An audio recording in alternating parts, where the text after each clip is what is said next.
ഓണം കഴിഞ്ഞെങ്കിലും കോഴിക്കോട്ടെ ഒരു ചെണ്ടുമല്ലിത്തോട്ടം ഇപ്പോഴും വൈറലാണ്. KSRTCക്ക് മുമ്പിലാണ് ആരെയും ആകർഷിക്കും വിധം മനോഹരമായ ചെണ്ടുമല്ലിപ്പൂക്കൾ പൂത്തുലഞ്ഞു നിൽക്കുന്നത്.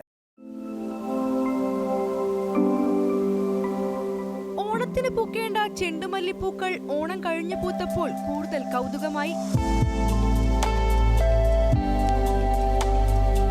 കോഴിക്കോട് KSRTCക്ക് മുമ്പിൽ ജീവനക്കാർ നട്ടുനനച്ചു വളർത്തിയ ചെണ്ടുമല്ലിപ്പൂക്കളാണ് ആരെയും ആകർഷിക്കുന്ന വിധം പൂത്തുലഞ്ഞു നിൽക്കുന്നത്.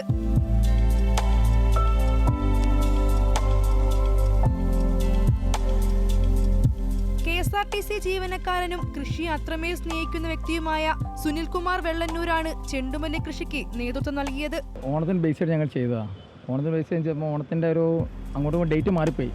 പക്ഷേ ഒരിക്കൽ ഞങ്ങൾ പറിച്ചത്, പക്ഷേ പിന്നെ അത് അത്ര ആയില്ല. കാരണം നമ്മൾ നേരത്തെ അതിന് മുമ്പ് നമ്മൾ വെള്ളരി ഇട്ടുണ്ടായിരുന്നു. ആ വെള്ളരി ആയതിന് ശേഷമാണ് ഇതിനെ പറ്റി ചിന്തിച്ചത്. അത് ഒരു സുനിൽകുമാർ വെള്ളന്നൂർ എന്നുള്ള അവരാണ് ഇതിൻ്റെ മെയിൻ ആൾ. അവരാണ് ഇതിനു വേണ്ടി കഷ്ടപ്പെട്ടതും ഫുള്ള് കിളച്ചുണ്ടാക്കി നല്ല വളമൊക്കെ ഇട്ടിട്ട് ഇത്രയും നന്നായിട്ട് കൊണ്ടുവന്നവരാണ്. ഒരിക്കൽ അവർ പറിച്ചു എല്ലാം കൊടുത്തു. പിന്നെ രണ്ടാമത്തെ പിന്നെ അവർ പറഞ്ഞു ഇങ്ങനത്തെ കിടക്കട്ടെ എന്ന്. കാരണം നമുക്ക് ഒരു എന്തുകൊണ്ടെങ്കിലും ചെയ്തത് നമുക്കറിയില്ല, പക്ഷേ അതുകൊണ്ട് ഇത്ര ഭംഗിയിൽ ഇവിടെ നിന്നു. KSRTC എത്തുന്ന യാത്രക്കാർക്കും റോഡിലൂടെ പോകുന്നവർക്കുമെല്ലാം കണ്ണിന് കുളിർമയേകുന്ന കാഴ്ചയാവുകയാണ് പ്രതീക്ഷിക്കാതെ പൂത്ത ഈ ചെണ്ടുമല്ലിപ്പൂക്കൾ.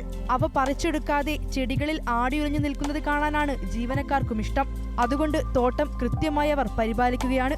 അമൃത ന്യൂസ്, കോഴിക്കോട്.